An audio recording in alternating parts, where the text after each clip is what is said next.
Hello everyone, my name is Manish. इस video पर बात करने वाला हूँ अभ्यास परीक्षा पूर्व अभ्यास 2024 प्रैक्टिस पेपर कक्षा 12 विषय व्यवसाय अध्ययन subject business study set B का आंसर इस वीडियो पर बताने वाला हूँ। तो स्टूडेंट वीडियो को लाइक शेयर और यूट्यूब चैनल को सब्सक्राइब कर ले। इसका पीडीएफ टेलीग्राम पर मिलेगा, लिंक डिस्क्रिप्शन पर, तो जाकर डाउनलोड करें। वीडियो को प्रारंभ करते हैं। सही विकल्प चुन लिए। कौन से स्तर का प्रबंध सीधे श्रमिकों से जुड़ा रहता है? उच्च स्तर, मध्य स्तर, निम्न स्तर, ये सभी। तो इसका आंसर आएगा निम्न स्तर। निम्न में से कौन सा अंतरण तत्व है? जवाबदेही, अधिकार, उत्तरदायित्व, उपरोक्त सभी। तो इसका आएगा उपरोक्त सभी। निम्न में से परिसर भर्ती से संबंधित नहीं है? विश्वविद्यालय, तकनीक संस्थाएं, श्रम ठेकेदार, प्रबंध संस्थाएं। तो इसका आंसर होगा श्रम ठेकेदार। चालू संपत्तियां वह संपत्तियां होती जो रोकड़ में प्रवर्तित होती 6 माह के अंदर, 1 साल के अंदर, 1 से 3 साल के अंदर, 3 से 5 साल के अंदर। तो इसका आंसर आएगा 6 मंथ के अंदर। स्थायी संपत्तियां क्या शामिल नहीं है? मशीन, भवन, फर्नीचर, स्टॉक। तो स्थायी संपत्ति इसमें से नहीं है आपका स्टॉक। उत्पाद से संबंधित विशिष्ट सूचनाएं प्राप्त होती है ब्रांडिंग से, पेटेंट से, लेबलिंग से या पैकेजिंग से। तो इसका आंसर आएगा लेबलिंग से।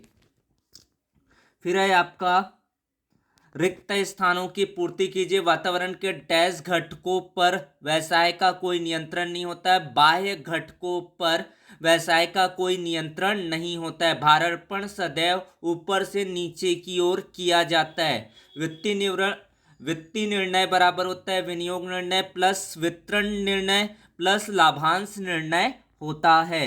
विज्ञापन से डैश आकर्षित हो जाते हैं, ग्राहक आकर्षित हो जाते हैं। डैश वस्तु को सुरक्षा प्रदान करता है, ब्रांडिंग वस्तु को सुरक्षा प्रदान करता है। भारत सरकार के द्वारा डैश नामक जागरूकता अभियान चलाया जा रहा है, स्वच्छ भारत अभियान। तो ये रहा आपके 6 खालिस्तान जिनका आंसर। अब बात करते हैं आपके अगले भाग की। सही जोड़ी मिलाइए। मुख्य कार्यकारी अधिकारी, उच्च स्तरीय प्रबंध, पर्यवेक्षण, निम्न स्तरीय प्रबंध, टोली नायक, क्रियात्मक, फोरमैनशिप, मानसिक क्रांति, एफडब्ल्यू टेलर। विशिष्ट विवरण आएगा नियम, भ्रामक विज्ञापन, उपभोक्ता की समस्या, चयन की स्वतंत्रता, उपभोक्ता का अधिकार। तो ये रहा आपके 7 सही जोड़ी जिनका आंसर। इसका स्क्रीनशॉट ले और पीडीएफ को डाउनलोड करें टेलीग्राम से, लिंक डिस्क्रिप्शन पर। फिर बात करते हैं आपके अगला, सत्य और असत्य बताना है। भारत में नवीन आर्थिक सुधार 1993 में लागू किए गए। सत्य है। नियोजन एक मानसिक अभ्यास है, मेंटल एक्सरसाइज है। ये भी आपका फॉल्स है। संगठन भ्रष्टाचार को जन्म देता है, गलत है। वृत्ति प्रबंध सामान्य प्रबंध का एक अंग है, राइट है। सरकार से रजिस्ट्रेशन हो जाने के बाद ब्रांड एक ट्रेडमार्क बन जाता है, गलत है। उपभोक्ताओं संरक्षण हेतु 9 अधिकार दिए गए, ये आपके क्या है? गलत है। तो यहाँ से आपके सत्य असत्य के 6 प्रश्न जिनके आंसर यहाँ पर देखे। अब बात करते हैं आपके एक वाक्य में उत्तर दीजिए। घटक जिनका व्यवसाय से निकट संबंध होता है आंतरिक घटक कहलाता है। अधिकार क्षेत्र को निश्चित करने वाले विवरण क्या कहलाते हैं? अधिकार क्षेत्र को निश्चित करने वाले विवरण कार्य विवरण कहलाते हैं। संस्था में अधिकार संबंध की व्याख्या करने से क्या आशय? संस्था में अधिकार संबंध की व्याख्या करने से कार्य विभाजन का आशय है। उसके बाद है चौथा, एक प्रशिक्षु को प्रशिक्षण के दौरान क्या प्राप्त होता है? एक प्रशिक्षु को प्रशिक्षण के दौरान कार्य अनुभव प्राप्त होता है। उसके बाद है ऋण पत्रों का निर्गमन कब लाभप्रद होता है? ऋण पत्रों का निर्गमन जब कंपनी को धन की आवश्यकता हो लाभप्रद होता है। उसके बाद है छठवां, किसी उपक्रम की सुदृढ़ स्थिति का मापदंड क्या होता है? किसी उपक्रम की सुदृढ़ स्थिति का मापदंड उसकी लाभप्रदता होती है। वस्तु का अधिकतम मूल्य कौन निर्धारित करता है? वस्तु का अधिकतम मूल्य ग्राहक निर्धारित करता है।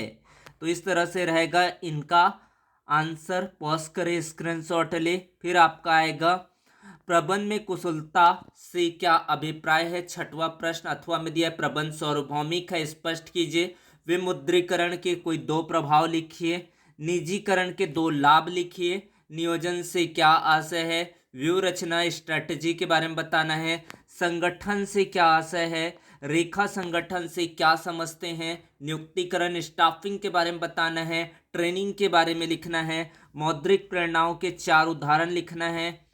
नियंत्रण से क्या आशय है? कोष प्रबंधन से क्या आशय है? विज्ञापन से what is meant by advertisement, two difference between brand and trademark. Eco mark scheme से क्या आशय है? उपभोक्ता से क्या आशय है? प्रबंध के प्रमुख कार्य लिखिए, मोस्ट इंपॉर्टेंट क्वेश्चन एग्जाम के लिए। प्रबंध की सीमाएं लिखिए, ये भी महत्वपूर्ण क्वेश्चन है। नियोजन के उद्देश्य लिखिए। नियोजन की सीमाओं का वर्णन कीजिए। औपचारिक संगठन एवं अनौपचारिक संगठन, फॉर्मल एंड इनफॉर्मल ऑर्गेनाइजेशन में डिफरेंस बताने हैं। विपणन एवं विक्रय में अंतर स्पष्ट करना है। मार्केटिंग एंड सेलिंग में डिफरेंस बताना है आपको। टेलर एवं फ्यूल के प्रबंध संबंधी सिद्धांतों की प्रमुख असमानताएं बताइए। उसके बाद है भर्ती और चयन में अंतर स्पष्ट कीजिए। Explain the difference between recruitment and selection. औपचारिक एवं अनौपचारिक संप्रेषण में अंतर बताने हैं। एक अच्छे लीडर के आपको गुण लिखना है, क्वालिटीज को एक्सप्लेन करना है। नियंत्रण प्रक्रिया को समझाइए। नियंत्रण की सीमाओं को लिखिए। तो ये 23 प्रश्न हैं, तो 2 सेट आप करके जाते हैं तो निश्चित तौर पर आपको बिजनेस स्टडीज की तैयारी आपकी अच्छे 100% हो जाएगा। कुछ आपको अपनी बुक का भी हेल्प लेना है। Thanks for watching, subscribe the channel, thank you so much.